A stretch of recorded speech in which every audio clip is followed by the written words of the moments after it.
ఇలాంటి జరిగినప్పుడు చట్టాలు చాలా కఠినంగా ఉండాలి, బలంగా ఉండాలి, ఇనప తెరల్లా ఉండాలి అని చెప్తా ఉన్నాం.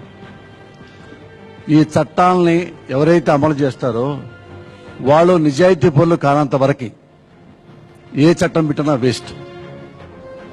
ఆ చట్టాన్ని ఎవరి చేతుల్లో ఉందో వాళ్లే పెద్ద రేపిస్టులుగా ఉన్నారు. ఢిల్లీలో ఏం జరిగిందంటే ఎవడో అనామకులు నలుగురు లేమెన్స్ వాళ్ళు రేప్ చేశారు, ఎక్కడో అన్అఫిషియల్ గా రేప్ చేశారు, మన దృష్టికి వచ్చింది. కానీ హైదరాబాద్ నడిబొడ్డులో గవర్నరు అఫిషియల్ గా అమ్మాయిలు రేప్ చేశాడు. ఇక్కడ తివారీ అనేవాడు ఒక రాస్కెల్ ముఖ్యమంత్రి చేశాడు ఒక రాష్ట్రానికి, అఫిషియల్ గా అమ్మాయిలు తెప్పించుకొని రేప్ చేశాడు. వాళ్ళ పక్కలో పడుకున్నారు. ఏం పీకాం? ఎవరు తిడతారు మీరు? ఏ చట్టాన్ని తిడతారు? ఏ న్యాయ వ్యవస్థ తిడతారు? ఇండియాలో ఏ వ్యవస్థ అయినా సరే నిజాయితీగా పనిచేస్తుందా? ఒక్క వ్యవస్థ చెప్పండి. నిజాయితీగా వ్యవస్థలు పనిచేస్తుంటే అప్పుడు ప్రజలు నిజాయితీగా ఉంటారు. ప్రజలు ఎందుకు నిజాయితీగా ఉంటారు? ఎలా నిజాయితీగా ఉంటారు? ఎందుకు ఉండాలి? తీసుకోండి, పోలీసు వ్యవస్థ తీసుకోండి. పోలీసు వాడు అమ్మాయిని ఫోన్ చేసి నైట్ రమ్మని చెప్తున్నాడు. ఇదే హైదరాబాద్ లో చూశాను నేను. న్యాయమూర్తులు తీసుకోండి, అమ్మాయిలు మోసం చేసి వెళ్ళిపో, నేను న్యాయమూర్తులు నువ్వేం పిగుతావు అన్న న్యాయమూర్తులు ఉంటారు.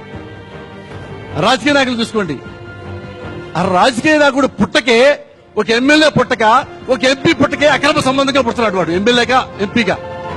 ఏమండి, ఎవడైనా ప్రజాసేవ చేసేవాడు డబ్బులు ఖర్చు పెట్టాడా? ఇది వ్యాపారమా? రాజకీయ వ్యాపారమేనా? వాడు సారా పోసి ఓట్లు కొంటాడు, డబ్బులిచ్చి ఓట్లు కొంటాడు, కులాన్ని వాడతాడు, మతాన్ని వాడతాడు. ఇలాంటి రాస్కెల్స్ ఎమ్మెల్యేలు ఎంపీలు అవుతుంటే, వీళ్ళు అసెంబ్లీలో కూర్చుంటే ఎట్టండి మంచి మంచి చట్టాలు అమలు అవుతాయి, ఎట్టండి రేపులు జరగకుండా ఉంటాయి. వీళ్ళు చూసే కదా ప్రజలు చెడిపోతారు. మా ఎమ్మెల్యే గారు డబ్బులు తింటున్నాడు, మా ఎమ్మెల్యే గారు భూకబ్జా చేస్తున్నాడు, మా ఎమ్మెల్యే గారు అవినీతిగా ఓట్లు కట్టినాడు, నేను కూడా రాంగ్ రూట్లో వెళ్తా, నేను కూడా షార్ట్ కట్ లో సుఖం పొందుతా. వాడు షార్ట్ కట్ లో ఎమ్మెల్యే అయిపోయి కోర్టు డబ్బు కదా. ఈ ప్రజలు వాడి కార్యకర్త కూడా షార్ట్ కట్ లో అమ్మాయి రేపు చేయొచ్చు, మా ఎమ్మెల్యే కాపాడతాడు. అవును కదండి. మనకి రెండు చట్టాలు ఉన్నాయి. ఇండియాలో ఎక్కువే ఉంది, బ్లాక్ మనీ, వైట్ మనీ ఉంది. అలాగే బ్లాక్ చట్టం, వైట్ చట్టం ఉంది, ఉన్నాయి కదా. మొన్న ఎవరినో ఇక్కడ 5 స్టార్ హోటల్లో నిన్నే పేపర్లు ఇచ్చారండి. ఒక అమ్మాయి బొంబాయి మోడల్ వచ్చింది, ఒక అబ్బాయి తీసుకొచ్చాడు బ్రోకరు, ఆ అమ్మాయిని పట్టుకున్నారు. పోలీసులు ఫోటోలు దిగారు. వ్యభిచారం గుట్టు రద్దు చేసిన పోలీసులు హెడ్డింగ్ పెట్టారు. వాళ్ళ కళ్ళు పోనీయా?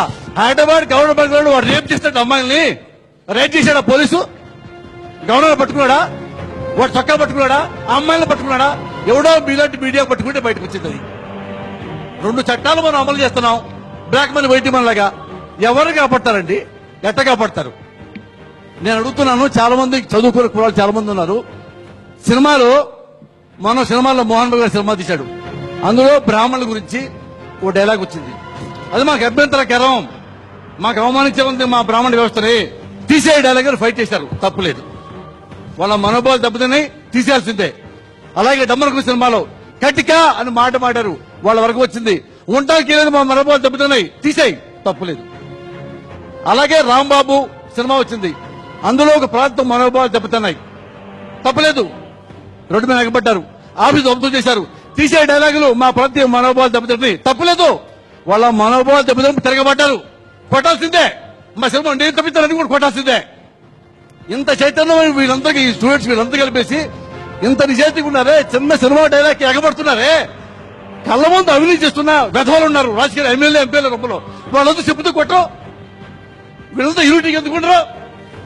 అప్పుడు యూనిటీ ఏమైంది? కులం మొత్తం పక్కన పెట్టండి. కళ్ళ ముందు కోట్లు తప్పుతున్నారు ఎమ్మెల్యేలు ఎంపీల రూపంలో చాలా మంది రాజకీయ నాయకులు. వాళ్ళ చెప్పుతో కొట్టరే, మన డబ్బులు వసూలు చేద్దాం, అది మన డబ్బులు కదా. ఈ చైతన్యం మొత్తం ఉండాలా ఢిల్లీలో ఉన్నట్టుగా. అలా ఉంటే ఏమన్నా